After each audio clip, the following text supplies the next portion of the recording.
কি ড্রাগের অ্যাবজর্পশন আর বায়োঅ্যাভেলেবিলিটি। ঠিক আছে, এখন এই অ্যাবজর্পশন যেটা, এই অ্যাবজর্পশনটা কার পার্ট? অ্যাবজর্পশনটা হচ্ছে তোমার ফার্মাকোকাইনেটিক্সের পার্ট। ফার্মাকোকাইনেটিক্স আগে প্রথম আইটেমে পড়ছিল না? ফার্মাকোকাইনেটিক্স মানে absorption, distribution, biotransformation and excretion, এটি বলা হচ্ছে ফার্মাকোকাইনেটিক্স। এখন এই প্রত্যেকটারই একটা একটা করে আইটেম আছে, প্রত্যেকটার একটা একটা করে আইটেম আছে। ঠিক আছে, এই সবগুলো একটা একটা করে আইটেম কিন্তু। তাহলে ফার্মাকোকাইনেটিক্সের পার্ট হচ্ছে চারটা: ড্রাগের absorption, drug distribution, drug metabolism বা drug biotransformation and drug excretion. ঠিক আছে, এটা হচ্ছে ফার্মাকোকাইনেটিক্সের পার্ট। আচ্ছা, এখন হোয়াট ইজ ফার্মাকোকাইনেটিক্স? ফার্মাকোকাইনেটিক্স এর সংজ্ঞা কি? It is a branch of pharmacology which deals with absorption, distribution, biotransformation and excretion. এটাকে বলা হচ্ছে ফার্মাকোকাইনেটিক্স। ঠিক আছে, তাহলে এটাকে বলা হচ্ছে pharmacokinetics, absorption, distribution, biotransformation, excretion, একে বলা হচ্ছে ফার্মাকোকাইনেটিক্স। ফার্মাকোকাইনেটিক্সের চারটা part: absorption, distribution, biotransformation, excretion. And ফার্মাকোকাইনেটিক্সের প্যারামিটার কয়টি? ফার্মাকোকাইনেটিক্সের প্যারামিটার হচ্ছে চারটি। কী কী? Bioavailability, half life, volume of distribution and clearance. এটা হচ্ছে ফার্মাকোকাইনেটিক্সের প্যারামিটার হচ্ছে চারটি। কী কী? Bioavailability, half life, volume of distribution and clearance. ফার্মাকোকাইনেটিক্সের প্যারামিটার হচ্ছে চারটি। ঠিক আছে, আর এখন হচ্ছে অ্যাবজর্পশনে আছে। এখন হোয়াট ইজ অ্যাবজর্পশন? ড্রাগের অ্যাবজর্পশন বলতে কী বোঝো? অ্যাবজর্পশন বলতে বোঝায় যে সাইট অফ অ্যাডমিনিস্ট্রেশন থেকে সিস্টেমিক সার্কুলেশন এ যাওয়া। মানে একটা ড্রাগ আমি মুখে দিলাম, ওরালে দিলাম, সেটা ব্লাডে যাওয়া পর্যন্ত, ব্লাডে গেল, এটাকে বলা হচ্ছে ড্রাগের অ্যাবজর্পশন। ঠিক আছে, মানে মুখ থেকে ব্লাডে গেল, এটাকে বলা হয় অ্যাবজর্পশন। তাহলে what is absorption? Absorption is the passage of drug from the site of administration to systemic circulation. ঠিক আছে, এটাকে বলা হয় অ্যাবজর্পশন। এখন অ্যাবজর্পশনের জন্য কী কী বায়োলজিক্যাল মেমব্রেন পার করতে হয়? ইন্টেস্টাইনাল এপিথেলিয়াম পার করতে হয়, ক্যাপিলারি এপিথেলিয়াম পার করতে হয়, অ্যালভিওলার এপিথেলিয়াম পার করতে হয় অ্যাবজর্পশনের জন্য। ঠিক আছে, এখন আবার কিছু কিছু বায়োলজিক্যাল ব্যারিয়ারও পার করতে হয়, যেমন প্লাসেন্টাল ব্যারিয়ার, তারপরে testicular barrier, blood brain barrier. এগুলোকে ড্রাগকে এই মেমব্রেন বা এই বাধাগুলোকে পার করে আমাদের ব্লাডের সার্কুলেশনে যেতে হয়। ঠিক আছে, আচ্ছা, এখন আসি যে সাইটস অফ ড্রাগ অ্যাবজর্পশন। ড্রাগগুলো কোন কোন ড্রাগ আমাদের অ্যাবজর্পশন হয়? ড্রাগ আমাদের জিআইটিতে অ্যাবজর্পশন হয়, রেসপিরেটরি ট্র্যাক্টে অ্যাবজর্পশন হয়, স্কিনে অ্যাবজর্পশন হয়, মাসেলে অ্যাবজর্পশন হয়, সাবকুটিনিয়াস ইনসুলিন, আমি সবসময় বলতেছি ইনসুলিনটা খুব ইম্পর্টেন্ট। সাবকুটিনিয়াসে ইনসুলিন অ্যাবজর্পশন হয়। ঠিক আছে, আচ্ছা, এখন এসে প্রসেস অফ ড্রাগের অ্যাবজর্পশনের প্রসেস কী আছে? ড্রাগ যে আমাদের অ্যাবজর্পশন হবে তার প্রসেস কী আছে? তার প্রসেস আছে হচ্ছে দুইটি। এটা পিএইচডি মনে রাখবা, প্রসেস হচ্ছে দুইটি। ড্রাগ অ্যাবজর্পশন হবে মানে আমাদের মুখ থেকে ব্লাডে যাবে, সেই অ্যাবজর্পশনের প্রসেস হচ্ছে দুইটি। একটা হচ্ছে প্যাসিভ প্রসেস এবং একটা হচ্ছে স্পেশালাইজড প্রসেস, পিএস। একটা প্যাসিভ প্রসেস আর একটা হচ্ছে স্পেশালাইজড প্রসেস। ঠিক আছে, এখন প্যাসিভ প্রসেসগুলোর মধ্যে কী আছে? প্যাসিভ প্রসেসগুলোর মধ্যে হচ্ছে সিম্পল ডিভিশন আর ফিল্ট্রেশন। ঠিক আছে, সিম্পল ডিভিশনের মধ্যে কী যায়? প্যারাসিটামল আর ইউরিয়া। আর হচ্ছে ফিল্ট্রেশনের মাধ্যমে যা হচ্ছে ইউরিয়া। আর স্পেশালাইজড ট্রান্সপোর্ট যেটা সে তার পার্ট হচ্ছে চারটা। স্পেশালাইজড ট্রান্সপোর্টের পার্ট হচ্ছে ওইটা চারটা। এর মধ্যে কি? Active transport, facility division, endocytosis and ion pair transport. প্রত্যেকটা থেকে একটা করে উদাহরণ মনে রাখবে, প্রত্যেকটা থেকে তোমার যেটা মনে থাকে তার একটা করে উদাহরণ। ঠিক আছে, তাহলে ট্রান্সপোর্ট হচ্ছে দুই ধরনের, একটা হচ্ছে প্যাসিভ ট্রান্সপোর্ট, একটা স্পেশালাইজড ট্রান্সপোর্ট। স্পেশালাইজড ট্রান্সপোর্ট 4 ধরনের, প্যাসিভ ট্রান্সপোর্ট 2 ধরনের। আচ্ছা, এখন আসে আমাদের প্যাসিভ ট্রান্সপোর্ট। এটা হচ্ছে আমাদের প্যাসিভ ট্রান্সপোর্ট, সিম্পল ডিভিশন যেটা, এটা হচ্ছে আমাদের প্যাসিভ ট্রান্সপোর্ট। তাহলে সিম্পল ডিভিশনের সংজ্ঞা কী? সিম্পল ডিভিশনের সংজ্ঞা যেটা সেটা তো তুমি জানো। এখন সিম্পল ডিভিশনের ক্রাইটেরিয়া কী? ক্রাইটেরিয়া হচ্ছে এখানে একটা কনসেন্ট্রেশন গ্রেডিয়েন্ট থাকতে হবে। সিম্পল ডিভিশনে কনসেন্ট্রেশন গ্রেডিয়েন্ট থাকতে হবে। তারপর এটা খুবই স্লো একটা প্রসেস। এখানে কনসেন্ট্রেশন গ্রেডিয়েন্টের দিকে সবসময় যাবে, কারণ এখানে যেহেতু এনার্জি লাগতেছে না, এখানে কোনো এনার্জি লাগে না, এখানে কোনো সিলেক্টিভিটি নাই। তারপর এটা হচ্ছে lipid soluble drugs are absorb in this process. Lipid soluble ড্রাগগুলো সাধারণত এই প্রসেসে অ্যাবজর্পশন হয়। ঠিক আছে, লিপিড সলিবল ড্রাগগুলো সাধারণত এই প্রসেসে আমাদের অ্যাবজর্পশন হয়। তাহলে এখন এখানে এক্সাম্পল কী আছে? এক্সাম্পল আছে হচ্ছে আমাদের অ্যাসপিরিন আছে, প্যারাসিটামল, এগুলো। ঠিক আছে, এখন হচ্ছে ফিক্স লটা অত লাগে না, একটু জাস্ট দেখে নিবা। ফিক্স লটা হচ্ছে কি? যে কীভাবে আমাদের এই যে সিম্পল ডিফিউশনের মাধ্যমে কীভাবে ড্রাগটি অ্যাবজর্পশন হয় তার একটা প্যারামিটার। এখন এই ফিক্স ল বা হচ্ছে ডিফিউশন অফ ফিক্স, ঠিক আছে, এটাকে বলে ফিক্স। সেটা সমান সমান কি, সেটা সমান সমান হচ্ছে কনসেন্ট্রেশন গ্রেডিয়েন্ট গুণন area across which the diffusion occur into হচ্ছে permeability constant divide by T, thickness of the path, ঠিক আছে এটা। এখন হচ্ছে কি law of mass action. Law of mass action বলতে বোঝায় কি, the rate of reaction is directly proportional to the concentration. Law of mass action বলতে বোঝায় যে আমাদের যে ড্রাগ তার হচ্ছে রেট অফ রিয়াকশন, ড্রাগের রিয়াকশনটা আমাদের ড্রাগের কনসেন্ট্রেশনের উপর নির্ভর করবে, এটাকে বলে ল অফ ম্যাস অ্যাকশন। ড্রাগের কনসেন্ট্রেশন যত বেশি হবে ড্রাগের রিয়াকশনও তত বেশি হবে, তাকে বলে ল অফ ম্যাস অ্যাকশন। এখন হচ্ছে লিপিড ওয়াটার সলিউবল কোএফিশিয়েন্ট, এই জিনিসটা কি lipid water soluble coefficient. Lipid water soluble coefficient হচ্ছে তোমার concentration of lipid divide by concentration of water, এটাকে বলা হচ্ছে লিপিড ওয়াটার সলিউবল কোএফিশিয়েন্ট। মানে কি, it is the ratio of concentration of lipid concentration of drug in lipid divide by concentration of drug in water, এটাকে বলে lipid water partition coefficient, ঠিক আছে। তাহলে হচ্ছে যে ড্রাগের লিপিড ওয়াটার পার্টিশন কোএফিশিয়েন্ট বেশি, তার মানে কি তার হচ্ছে লিপিড সলিবিলিটি বেশি, তাই না? তার মানে সেই ড্রাগটা আমাদের বেশি পরিমাণে অ্যাবজর্পশন হবে, কারণ আমরা জানি ওয়াটার সলিবল ড্রাগ অ্যাবজর্পশন কম হয়, লিপিড সলিবল ড্রাগ অ্যাবজর্পশন বেশি হয়। তাহলে যে ড্রাগের লিপিড ওয়াটার পার্টিশন কোএফিশিয়েন্ট বেশি, সেই ড্রাগটা অ্যাবজর্পশন হবে বেশি, ঠিক আছে। এখান থেকে আমরা এটা বুঝতে পারি। তারপরে polarity of the drug can be charged. এখন পোলারিটি, তাহলে কি যে ড্রাগের লিপিড ওয়াটার পার্টিশন কোএফিশিয়েন্ট বেশি, তার মানে কি সেই ড্রাগের লিপিডের কনসেন্ট্রেশন বেশি, তার মানে কি সেই ড্রাগ বেশি লিপিড সলিবল, তার মানে কি সেই ড্রাগের পোলারিটিটা কমে যাবে, তাই না? তাহলে যে ড্রাগের লিপিড ওয়াটার পার্টিশন কোএফিশিয়েন্ট বেশি সেই ড্রাগের পোলারিটি কম, আর যে ড্রাগের লিপিড ওয়াটার পার্টিশন কোএফিশিয়েন্ট কম সেই ড্রাগের পোলারিটি বেশি, ঠিক আছে। লিপিড ওয়াটার পার্টিশন কোএফিশিয়েন্ট যার বেশি তার মানে সেটা লিপিড সলিবল বেশি এবং ওয়াটার সলিবল কম, এইটুকু মনে রাখলে হবে। এখন আসে আমাদের ফিল্ট্রেশনে। এখন হোয়াট ইজ ফিল্ট্রেশন? ফিল্ট্রেশনের সংজ্ঞা তো তুমি জানো কীভাবে ফিল্ট্রেশন হয়। এখন ফিল্ট্রেশনের ক্রাইটেরিয়া কী? ফিল্ট্রেশনের ক্রাইটেরিয়া হচ্ছে, এটা ফিল্ট্রেশন কিন্তু কনসেন্ট্রেশন গ্রেডিয়েন্টের উপর ডিপেন্ড করে, এখানে কোনো এনার্জি লাগে না, এবং এবার এটা কিন্তু ড্রাগের সাইজের উপর নির্ভর করে, ড্রাগের সাইজ যত ছোটো হবে ফিল্ট্রেশন তত বেশি হবে, ঠিক আছে। আর হচ্ছে কি, এখন আসি আর এক্সাম্পল হচ্ছে ফিল্ট্রেশনের মাধ্যমে ইউরিয়া আসে, ফিল্ট্রেশন ইউরিয়া। এখন আছে হচ্ছে আমাদের অ্যাক্টিভ ট্রান্সপোর্টটা কি? Active transport the movement of the drugs across the membrane against the concentration gradient with the requirement of carrier and expenditure of energy, protein and expenditure of energy, কেবল হচ্ছে active transport. তাহলে active ট্রান্সপোর্টের criteria কি? Active ট্রান্সপোর্টের ক্রাইটেরিয়াতে যদি আসি আমরা, active transport হয় কোথায়? Active transport আমাদের হচ্ছে নিউরোনাল ট্রান্সপোর্টে হয়, কলোয়েডাল প্লেক্সাসে হয়, হেপাটোসাইটে হয়, অ্যান্ড রেনাল টিউবিউলে হয়। অ্যান্ড অ্যাক্টিভ ট্রান্সপোর্টের ক্রাইটেরিয়া হচ্ছে কি, এটা কনসেন্ট্রেশন গ্রেডিয়েন্টে সবসময় এগেনস্টে যাবে, এবং এখানে ক্যারিয়ার প্রোটিন লাগবে, এনার্জি লাগবে, এটা কিন্তু সিলেক্টিভ, সব ড্রাগ তো অ্যাক্টিভ ট্রান্সপোর্টের মাধ্যমে যাবে না, কিছু ড্রাগ অ্যাক্টিভ ট্রান্সপোর্ট মেনে চলবে, ঠিক আছে।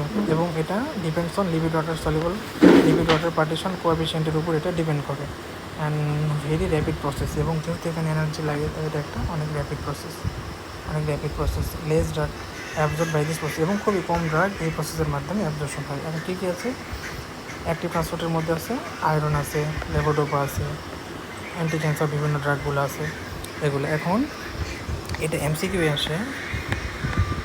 আসে হচ্ছে তোমার লিপিড ওয়াটার পার্টিশন কোএফিশিয়েন্ট, এটা ডিপেন্ডেন্ট কি আর ইন্ডিপেন্ডেন্ট মানে কি? ফ্রি না, ফ্রি মানে ফ্রিডম, মানে এফএফ, তাহলে FF facility diffusion and filtration, ঠিক আছে। এরা হচ্ছে লিপিড ওয়াটার পার্টিশন ইন্ডিপেন্ডেন্ট বা ফ্রি, এটা হচ্ছে ফ্রি। লিপিড ওয়াটার পার্টিশন মেনে চলে না, ফ্রি মানে ফ্রিডম মানে এফএফ, দুইটা এফ, ঠিক আছে। আচ্ছা, এখন হচ্ছে আমাদের ফ্যাসিলিটেড ডিফিউশনটা কি? এখানে অ্যালং দ্য কনসেন্ট্রেশন গ্রেডিয়েন্টের দিকে যাবে এবং এখানে একটা ক্যারিয়ার প্রোটিন দরকার হবে, একে বলা আছে ফ্যাসিলিটেড ডিফিউশন। এর মাধ্যমে কী যায়? টেট্রাসাইক্লিন যায়, ভিটামিন B12, গ্লুকোজ যায়, এগুলো, ঠিক আছে। আচ্ছা, এখন আসি এন্ডোসাইটোসিসের পার্ট কয়টা আছে? পার্ট হচ্ছে দুইটা, একটা হচ্ছে পিনোসাইটোসিস এবং একটা হচ্ছে ফ্যাগোসাইটোসিস। পিনোসাইটোসিসের মাধ্যমে এটাকে বলে ড্রাগের সেল ড্রিঙ্কিং, একে বলে সেল ইটিং, ফ্যাগোসাইটোসিসকে বলে সেল ইটিং, ঠিক আছে। ক্রাইটেরিয়া কি? অ্যান্ডোসাইটোসিস যেহেতু এটা একটা অ্যাক্টিভ একটা প্রসেস, তাহলে এখানে এনার্জি লাগবে অবশ্যই। এটা একটা ইন্ডিপেন্ডেন্ট পার্ট, যেহেতু এখানে এফ তো নেই, আর ইন্ডিপেন্ডেন্ট এটা একটা ইন্ডিপেন্ডেন্ট পার্ট, ঠিক আছে। তাহলে এফ আর ই, এই তিনটা হচ্ছে independent, lipid water partition coefficient independent, F R E. এখন হচ্ছে ion pair transport. Ion pair ট্রান্সপোর্টের মাধ্যমে আয়ন পেয়ার ট্রান্সপোর্টটা হয় কোথায়? সাধারণত জিআইটিতে হয়, ঠিক আছে।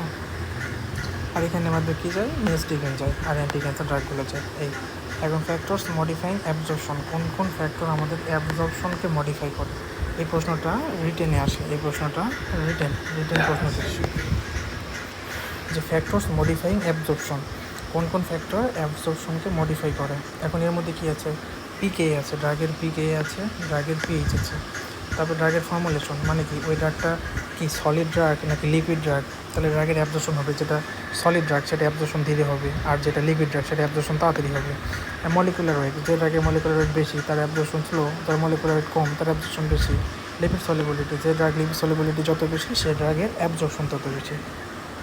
তারপরে হচ্ছে কি ফার্স্ট ক্লাস ইফেক্ট, যে ড্রাগের ফার্স্ট ক্লাস ইফেক্ট বেশি আছে সে ড্রাগ অ্যাবজর্পশন কম হবে, কারণ সেটা ব্লাডে যাওয়ার আগেই তো মেটাবলিজম হয়ে অন্যদিকে চলে যাচ্ছে, তাই না। তারপর রেট অফ গ্যাস্ট্রিক এমটিং, ঠিক আছে, গ্যাস্ট্রিক এমটিং। তাহলে কি যে ড্রাগের গ্যাস্ট্রিক এমটিং আমাদের বেশি, ঠিক আছে, মানে গ্যাস্ট্রিক এমটিং যদি আমাদের বেশি হয় তাহলে ড্রাগের অ্যাবজর্পশনটা বেশি হবে, আর গ্যাস্ট্রিক এমটিং কম হলে অ্যাবজর্পশন কম হবে, এটুকু মনে রাখবে, ঠিক আছে। গ্যাস্ট্রিক এমটিং বেশি মানে অ্যাবজর্পশন বেশি, গ্যাস্ট্রিক এমটিং কম অ্যাবজর্পশন কম, ঠিক আছে, এটুকু।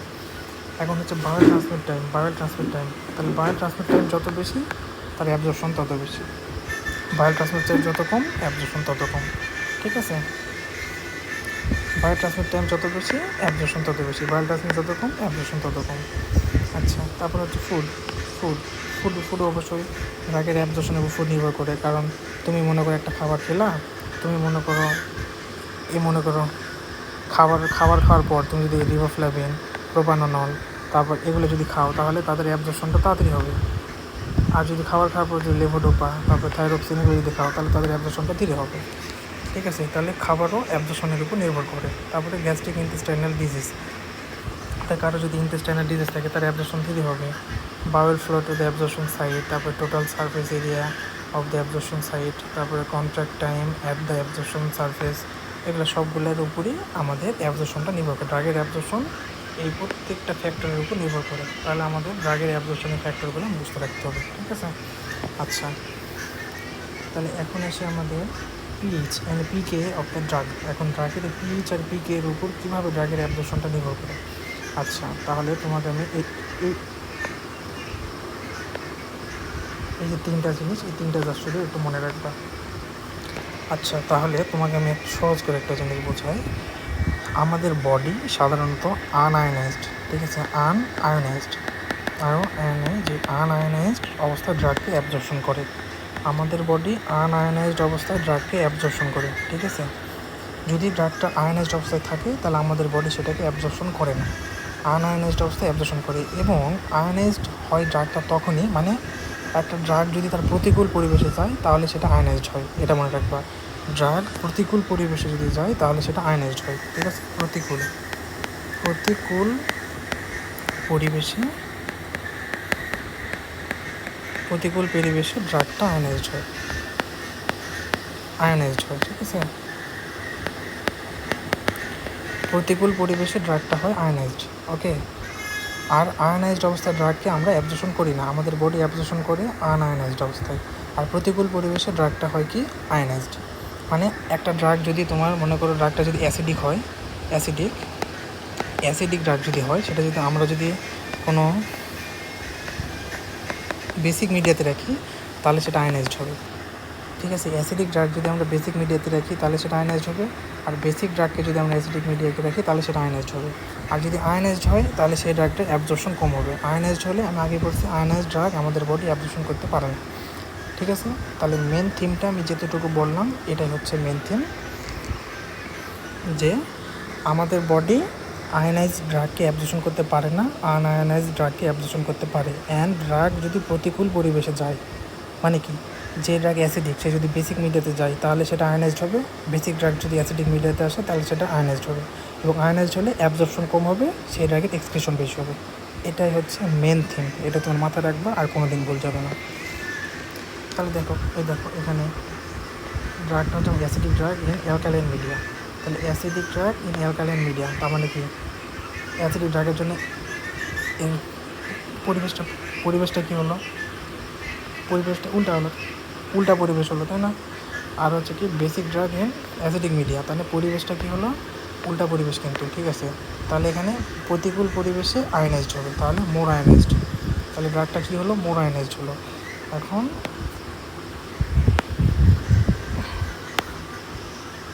তাহলে দেখো, তাহলে acidic drug in alkaline media and basic drug in acidic media, তার মানে প্রতিকূল পরিবেশ, এটা কিন্তু এর প্রতিকূল পরিবেশ, সেক্ষেত্রে তাহলে প্রতিকূল পরিবেশে ড্রাগ আয়নাইজড হয়। আর আমাদের বডি আয়নাইজড ড্রাগ অ্যাবজর্পশন করতে পারে না, ঠিক আছে? আর তাহলে কি মোর আয়নাইজড, তার মানে মোর পোলার, তাহলে মোর ওয়াটার সলিবল হলে কি লেস ওয়াটার সলিবল হলে কি less absorption and more excretion, তার মানে অ্যাবজর্পশন কম হবে এবং এক্সক্রিশন বেশি হবে, ওই কাহিনি একই জিনিস আমি যেটা বললাম।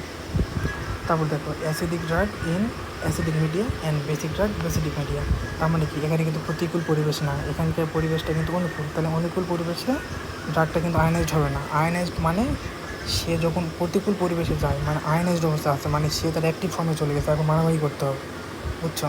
কিন্তু এখানে তোমার পরিবেশটা প্রতিকূল না, এখানে মারামারি করতে হবে না, সেজন্য সে আয়নাইজড অবস্থায় যায়নি, আনআয়নাইজড অবস্থায় আছে।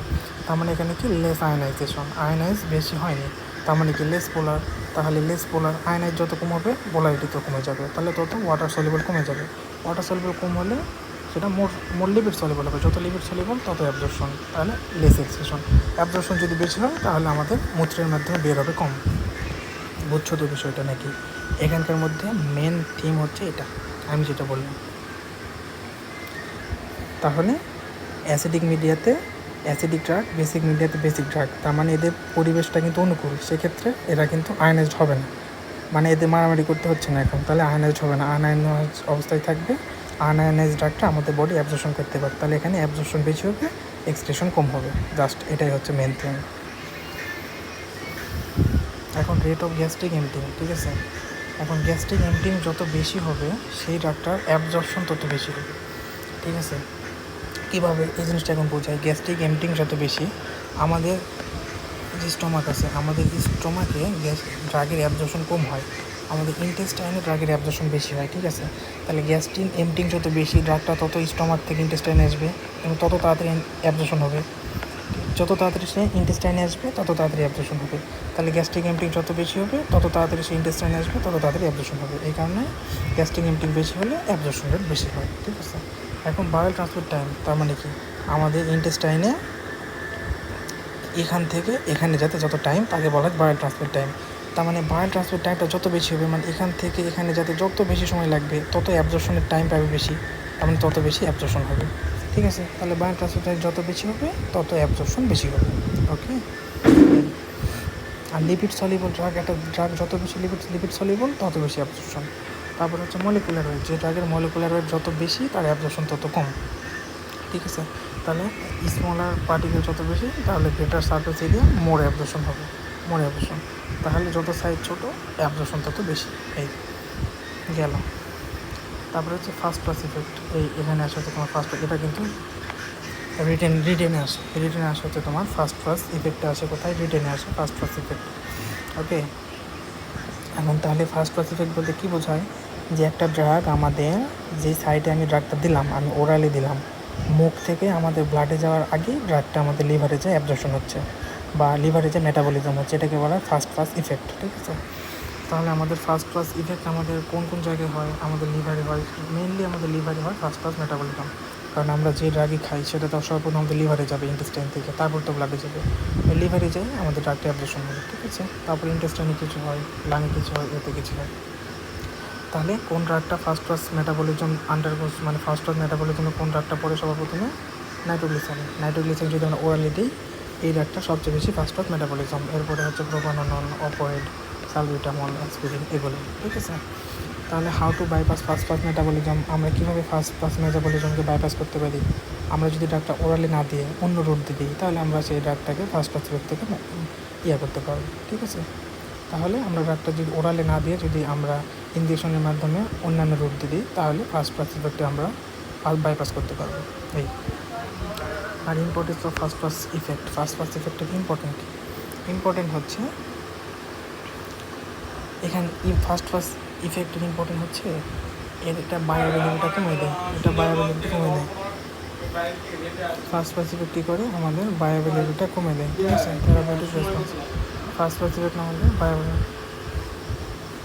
ফার্স্ট পাস ইফেক্ট হচ্ছে আমাদের কী করে বায়োঅ্যাভেলেবিলিটা কমে দেয়, ঠিক আছে। এবং থেরাপিউটিক রেসপন্সও কমে দেয়, যেহেতু ড্রাগটা আগে মেটাবলিজম হয়ে যাচ্ছে। এখন ওরাল ডোজ যদি নেই, ঠিক আছে, এবং এটা কি করে লিভার ডিজিজ, বিভিন্ন লিভার ডিজিজ করতে, কারণ যে ড্রাগটা আমরা ওরালি নিই সে সব ড্রাগটা লিভারে যাচ্ছে। তাহলে ইম্পর্টেন্স বলতে এটা একটা ডিমেরিট বোঝানো হচ্ছে, ঠিক আছে।